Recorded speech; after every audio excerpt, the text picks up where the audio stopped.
All right, what's up, everybody? Today, Basement Bodybuilding Classic. This is the stuff that I built my foundation of the channel on and my lifting philosophy. Today, we're talking about training for performance to get hypertrophy and to get bigger muscles and to have an aesthetic physique.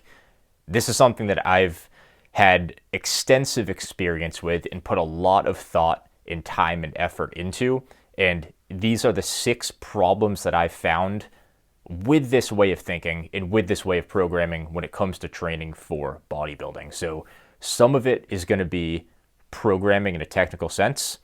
A lot of it's going to be about the mindset. And I know everybody thinks differently and we're all individuals, but I think as someone that innately trains for hypertrophy, and that is ultimately what my goal is, whether I want to have that as my goal or not, it's just something that I innately desire.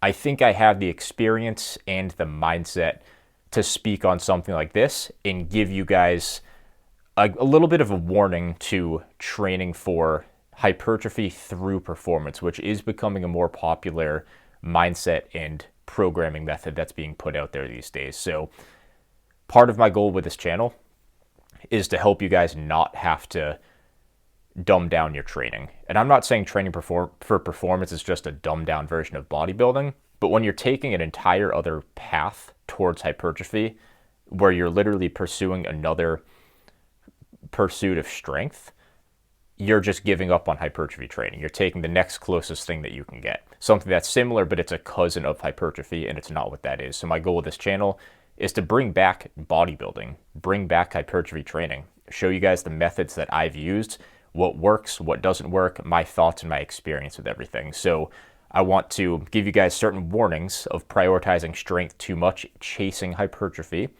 chasing strength for hypertrophy, basically. I want to warn you guys of the downsides of that and also provide you with the tools to program for hypertrophy and how to train for hypertrophy. So with that being said, let's get into some of this stuff. So training for performance and expecting hypertrophy as a byproduct, it's probably going to happen. Most times where you're getting stronger, it's possible to grow muscle by getting stronger. It is a byproduct of building strength. They're not completely exclusive. There are going to be some variables that do overlap, of course. To the extent that we think it does, I would probably disagree with, because I have experience becoming very strong and not getting a whole ton of muscle gains in return. So I think at a certain point, it does start to skew more towards strength than hypertrophy. But we'll leave that topic for another video. So I think on paper, training for performance, it checks all the boxes on paper. Not all of them, but on paper, I think it does a good job. And at first glance, it makes logical sense. It's a very numbers-oriented approach to bodybuilding. When you say, all right, if you get your bench from 135 to 405, is your chest going to be bigger? Yes, so that's the best way to get your chest bigger, is to chase 405, right? We all saw that video of Mr. Mark where he said the best way to get bigger is just get your bench to 405. So I disagree with that, but I think on paper it makes sense, and it's understandable why people think this and come to this conclusion. I think this is ultimately just avoiding learning more about programming, because I think with bodybuilding, we don't know quite as much. We don't have as much history with it, so it is going to take a little bit more trial and error. But I would rather you guys experiment and do things that feel right and that look right based on what other people have had success with, than dumb down your training and go into another sport entirely in hopes to use that sport to become a better bodybuilder than you would have just training for bodybuilding in the first place and experimenting with that. So I think it makes sense. I get why people come to this conclusion. And when I first started doing this, it made logical sense. However, there's a reason I don't do it anymore. And there's a reason why I have an entire YouTube channel dedicated to warning people about this method. So I'm going to do my due diligence, give you guys my experience here. So one benefit that I do want to give to a performance-oriented approach to bodybuilding is it's better than some forms of bodybuilding. The best hypertrophy training that you can find for yourself is always going to be the best, because by nature, it's the best. It's the best that you've found, so that's fine. Training for performance is going to be better than someone that doesn't progress at all in their training and just mind muscle connections, the 15-pound dumbbell for sets of 50 on their bicep curls, of course. But in reality, who's doing that? We act like everybody out there that's training for hypertrophy is just mind muscle connection, 10-second reps with the lightest weights you possibly can. If you go heavy, you're just not going to feel it as much. The reality is nobody's doing that. Like, nobody. The people that do that are the people that go to the gym every single day and they just go through the motions because they don't actually have goals. They just go to the gym to feel good about themselves, which is fine. But those aren't the people that channels like mine and bodybuilding channels, these aren't the people who are trying to help because they don't want to be helped, and that's fine. They're doing their own thing. People that train for hypertrophy, a lot of the time they need to be told to control the weight a little bit more, focus on your technique, train for hypertrophy, and stop ego lifting. This is stuff that we've known forever. So let's move on. Let's get into some of the true problems and downsides with this performance-oriented mindset. So the first problem, these are in no particular order, is that you start to bias heavy lifts in your program. So biasing heavy lifts in your program, I do think that's a problem. And I'm not saying it's not okay to lift heavy, because ultimately it's subjective. It's what everybody's going to be different. You respond differently to certain rep ranges and certain lifts. Like a 225 bench might be heavy for you, and a 225 might be super light for someone else. Freaky D, for example, 225 is nothing for him. So it is subjective. But what I mean by this is you're biasing lifts that you can put the most performance into in terms of absolute numbers of strength output. So a squat, bench, deadlifts, stuff like this. There's a reason those are the power lifts. It's because those are the 3 lifts that we can lift the heaviest on. So there's nothing wrong with lifting heavy. But when you prioritize one thing, by nature, it's taking away from something else. Bodybuilding is about muscle groups, not about lifts. If you slowly start to prioritize the lifts you can go heaviest on, that will bias only the muscles that can lift heavy. And this is where it starts to become a little bit of an issue for bodybuilding. So when you're so focused on performance, do you think you're going to center your focus and your program around the lifts that are stubborn, like a curl or an overhead extension or a lateral raise, the slowest lift that advanced lifters are still lifting 25 pounds on? Probably not. You're probably going to bias your program and your mindset, your mental focus on the lifts that you can micro load in a sense, like your deadlift. You can add 5 pounds every week or every month for so long, because 5 pounds in terms of percentages is nothing. That's 5%. It's 1% of a 500-pound deadlift. That's peanuts. That's not a whole ton. So it's easy to revolve your mindset around biasing the lifts that you can milk out these subjective increments on, like a deadlift, like a squat, or even a bench press. So stuff like this isn't to villainize or to demonize these lifts, but you can see where this becomes an issue, where if you prioritize your deadlifts and your squats a whole ton and you completely half-ass your lateral raises, that becomes an issue. So when you start chasing numbers and you chase performance, you're naturally going to be gravitated towards these bigger, heavier lifts, which is, it's okay to be doing those. And I don't want you guys to get this wrong. You should be doing big, heavy lifts in your program to an extent, but when you bias them and you put other lifts on the back burner, that's now an issue, because you're going to have an unbalanced physique. As natural hypertrophy says, you end up with the spider mode physique. You have a giant torso and you have all these limbs that are sticking out really skinny. It's the first step of losing that hypertrophy-oriented mindset. And that leads me into no, it doesn't. I take that back. I added one in between that I forgot about. So problem number 2. You're incentivized to sacrifice technique. When you're chasing performance, there's no hard rules that we all have to go by when it comes to lifting. Like, sure, there's kind of that, I don't know. There's a stigma around hitting parallel on your squats, touching your chest on the bench, stuff like this we all kind of know. But you're incentivized to sacrifice technique to chase numbers. All we have to do is look to powerlifting, which is the ultimate number chasing strength sport. One of the best things you can do to become a better powerlifter is to cut the range of motion. And to make this even worse, it is the particular part of the lift where the muscle is most lengthened, which is quite literally the opposite of what you want to be doing for hypertrophy. So when you're squatting, you want to go just to parallel and no deeper. When you're deadlifting, typically it's going to be easier for you to go into a sumo stance and just cut your range of motion down a ton. Same with when you're benching. Retract your shoulder blades back and down as much as you possibly can. Arch your back, stick your chest out as much as you can. This is all limiting your range of motion. And that's a problem because you're not going to grow that much from it. It's just the reality. I have a lot of experience training with these lifts, putting up big numbers and continuously getting stronger and not adding any muscle from those lifts, at least at the rate that I should have been adding muscle at. And compared to what I'm doing now, it's a big difference. And I don't want you guys to fall for that trap and start cutting the most important part of each lift out and trying to cut it as short as you possibly can to get performance, because now that mindset of chasing performance is just defeating the purpose of you doing it in the first place. So problem number 3, this tails off my point from problem number 1.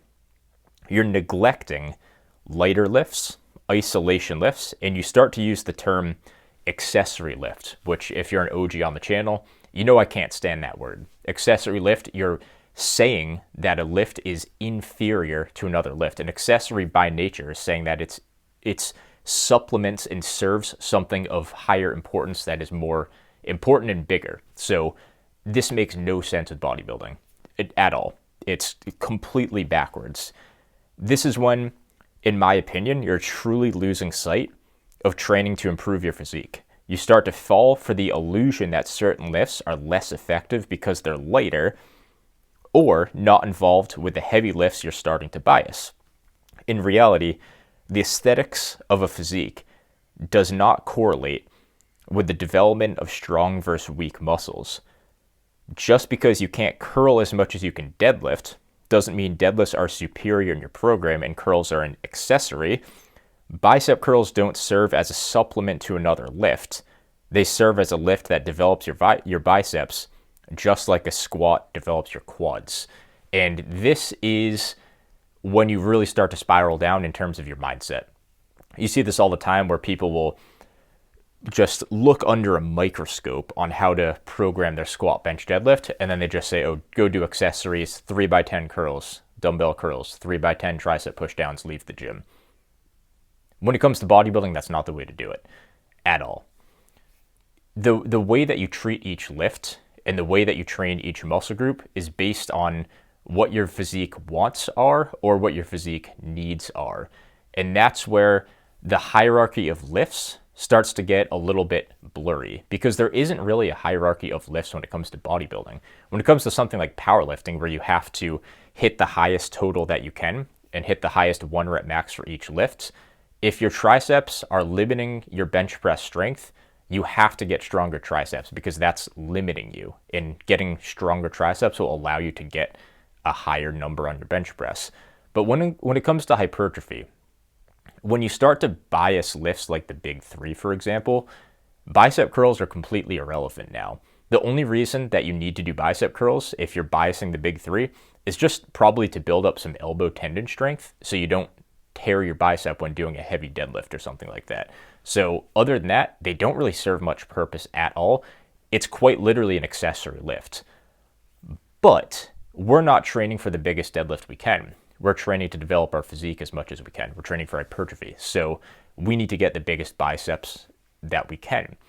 And if biceps are your priority, which I think for most people they are and probably should be, because that's obviously right in front of you. It's the front of your physique. It's pretty important. It's your upper arm. We can't be treating biceps like an accessory lift.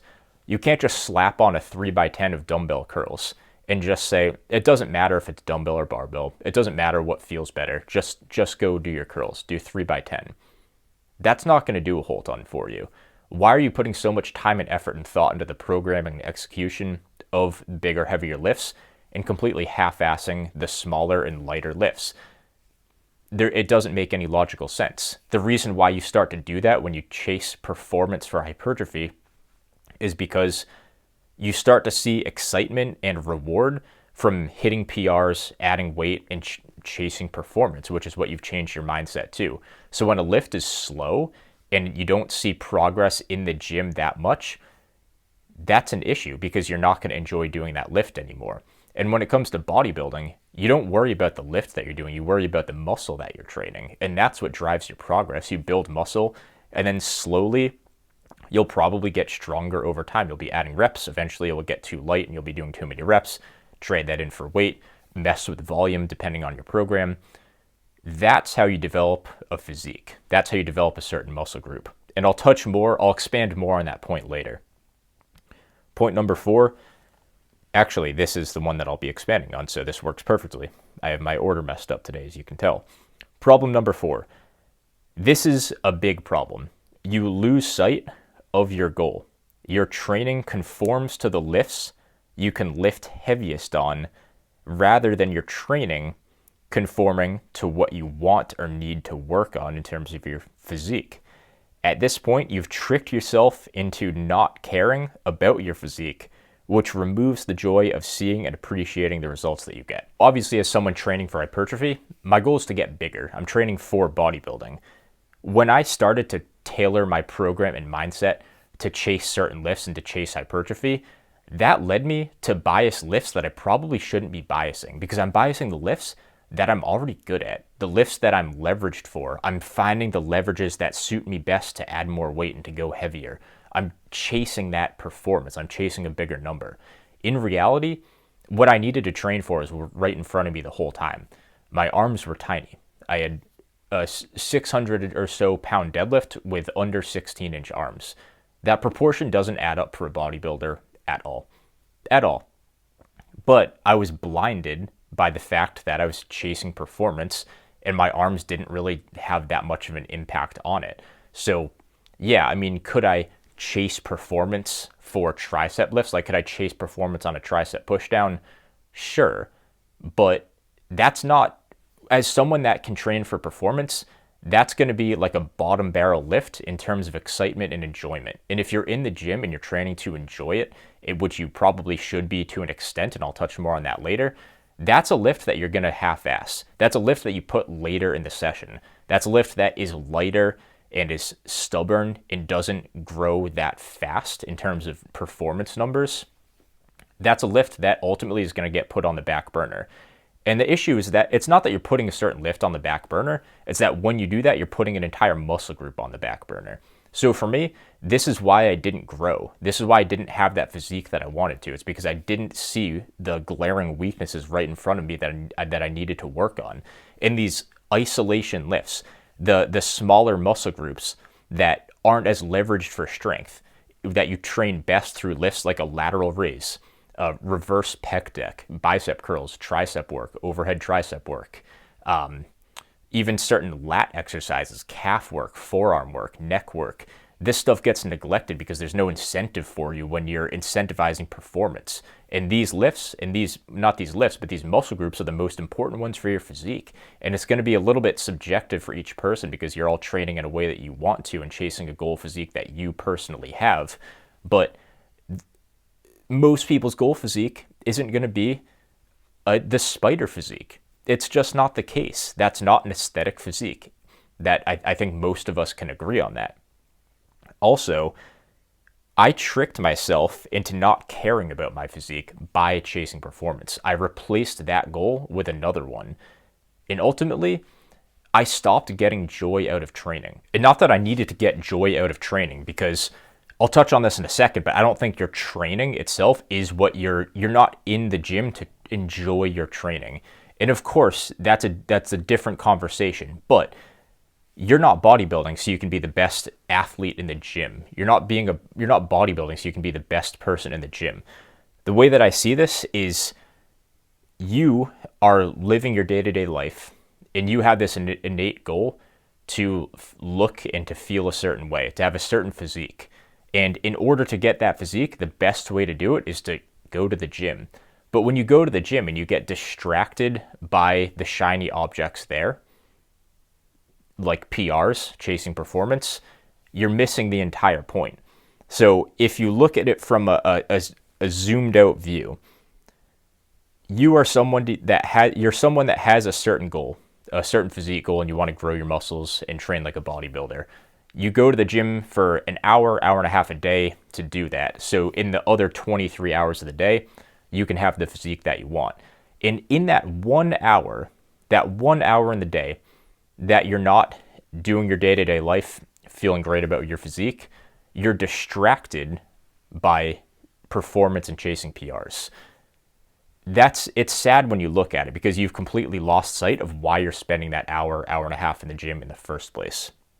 So to get into this point a little bit more, basically you can trick yourself into not caring about your physique. And I did that to myself. I remember when I had 15.5-inch arms when I was power building, I thought my arms were too big. I was like, oh, why am I doing this? My arms are so unnecessarily big. I don't need this.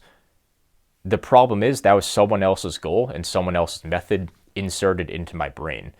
As soon as I stopped following that crowd of people and stopped thinking with that mindset, guess what happened? My innate goals that I actually cared about, that made me happy or satisfied or fulfilled, I think fulfilled is probably the best way to put it, it led me to hypertrophy training. And those initial innate goals that I had, they came back. And now I have satisfaction with my physique, and the training's great. It's cool. I'm interested in it, but I'm not in the gym to enjoy my training. I'm not here because I love training and I love performance and putting up heavy weight. I'm in the gym because I have to be, because I want to have the other 23 hours of the day in that physique that I've built. The gym is a sacrifice because the gym, you're hiding away in the gym. You're not actively enjoying your physique wherever that is. That's something that at this point you're so far detached and you're so far removed from why you started lifting in the first place. I know this is going to resonate with some of you guys. I hope it does. I hope I'm wording this properly in a relatable way. So yeah, when you prioritize the enjoyment and excitement of your training over the enjoyment and excitement of your physique, when training for hypertrophy, you don't necessarily need to enjoy your training because you get that fulfillment from the results outside of the gym in the way that your physique looks. And this is ultimately why I don't think chasing performance is the best way for bodybuilding. And it's not because, oh, technically on this lift, you can't gain as much muscle, or technically in this programming sense, the results are going to be inferior. It's because you lose sight of why you started, and then you don't get the fulfillment of why you started in the first place. You start because you have an innate goal. You have this innate desire for something. And when you replace that in your mind with something else, you can perform the best you possibly can. It's never going to give you that same fulfillment. It never will. Like I have the experience of that where I was a pretty good power lifter. I had a 1,400 total when I was 182 pounds or something like that. I don't even really care because that's not what I cared about. For people that are in the gym and they have this innate desire to be strong or to do strongman or to power lift, that's fine. This video is not for you. But for the people that are training for hypertrophy, why go do that? Because now you're just replacing your goal with something else, and you're chasing the method, but you're not chasing the actual goal, and you've completely lost sight of it. And number 6, this is a great point that Fazlifts made in one of his more recent videos. It's that bodybuilding is more than numbers and PRs. Training for performance probably will get you some results in terms of hypertrophy, but what's the point when you lose sight of the reason you started lifting in the first place? And that's ultimately the way that I see it. When I stopped caring about hypertrophy because I was just chasing strength, I lost sight of the initial goal. What's the point? It completely defeats the purpose. And guess what? It wasn't sustainable. It didn't last. I stopped lifting. Once I had enough time off of lifting to reset my mindset and to approach my innate desires again through hypertrophy training, that's when I started to have that fulfillment that you're all seeking in the gym. So I'm going to leave the video at that today. I hope you enjoyed my ramble. I will see you guys soon.